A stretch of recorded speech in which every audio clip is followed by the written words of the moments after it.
एक मोहम्मद मोदरिस जो कि बिहटा के ही रहने वाले थे, वो टिकट कटाने के लिए बिहटा रेलवे स्टेशन में लाइन में लगे हुए थे। वहीं पे एक जो अन्य अज्ञात अपराधी थे वो उनके साथ उनका बकझक होने लगा और उसी क्रम में वो जाकर अपने 4-5 साथियों को बुलाकर और उसके बाद उनकी पिटाई कर दी मोहम्मद मोदरिस का, और उसमें कुणाल नाम का जो अपराधी था उसके द्वारा उनके ऊपर गोली चलाई गई जो उनके जांघ में लगी। ये स्थानीय थाना के सहयोग और स्वयं पुलिस अधीक्षक दानापुर के नेतृत्व में टीम का गठन करके और हम लोगों ने उसमें गौरव कुमार पिता मुन्ना राय उर्फ मुनेंद्र नारायण सिन्हा और कुमार कुमार उम्र 19 वर्ष पिता राजू राम उर्फ राजू प्रसाद, दोनों राघवपुर वार्ड 18 थाना बिहटा जिला पटना कुर्की करने के लिए उनके घर पे भेजा गया पुलिस के द्वारा। और काफ़ी सख्ती से कुर्की जब की कार्रवाई जैसे ही शुरू की गई तो उसके कुछ देर के बाद ही ये दोनों बिहटा रेल थाना पे सरेंडर कर दिया गया। रेल पुलिस के द्वारा लगातार अपराधियों पर नकेल कसने के लिए कवायद लगातार जारी है।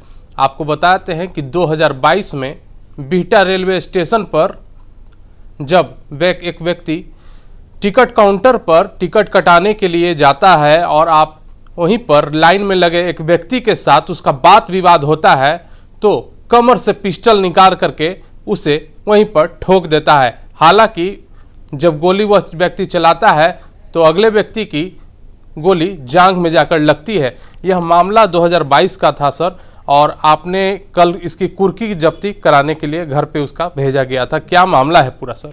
इसमें 2022 में 27 नवंबर की ये घटना है जिसमें कि एक मोहम्मद मोदरिस जो कि बिहटा के ही रहने वाले थे, वो टिकट कटाने के लिए बिहटा रेलवे स्टेशन में लाइन में लगे हुए थे।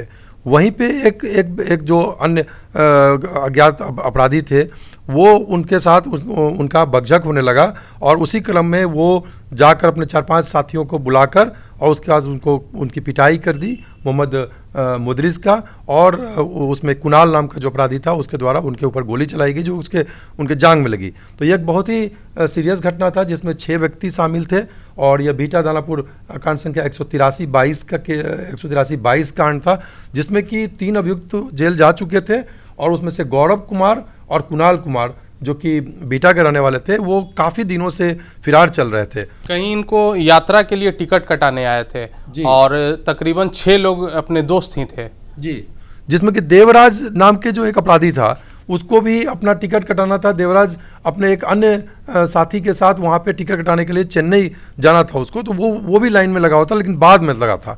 उसको लगा कि उसको टिकट मिलेगा नहीं उसमें, तो इसने फिर ये जो वादी थे मोहम्मद मोदरिस उससे उसने बहस कर लिया और अन्य साथियों को आके उसकी पिटाई करने लगी और उसके ऊपर गोली चला दिया गया कुणाल कुमार के द्वारा। तो गोली किसके द्वारा चलाया गया सर? कुणाल कुमार के द्वारा चलाई गई गोली। इनके साथ कितनी राउंड गोलियां चली थी सर?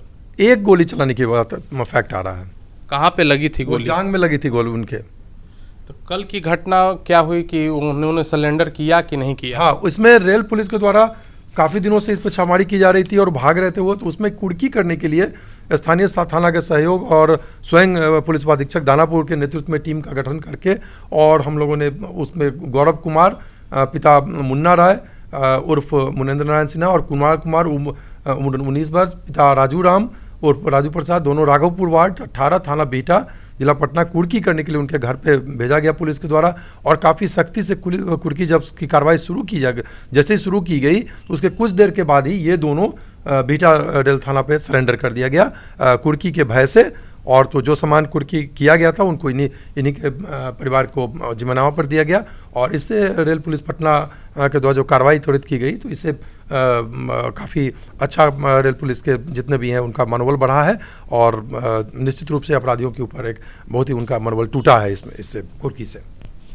आपको बता दें कि पटना रेल पुलिस के द्वारा लगातार ऐसी कार्रवाई की जा रही है और एसपी अमृतेंदु शेखर ठाकुर ने पूरी बातें हमसे साझा की, जो कि 2022 की यह घटना थी जिसमें 4 लोग पहले जेल जा चुके थे। पटना रेल पुलिस के द्वारा उन्हें गिरफ्तार करके जेल भेजा गया था और 2 अभियुक्त जो मेन जो गोली चलाने वाले अभियुक्त थे वह फरार चल रहे थे और दोनों अभियुक्तों के घर पर जब रेल पुलिस के द्वारा कुर्की जब्ती की जाने लगी उसी दरमियान कुर्की जब्ती के डर से उन दोनों के द्वारा सरेंडर यानी कि आत्मसमर्पण किया गया।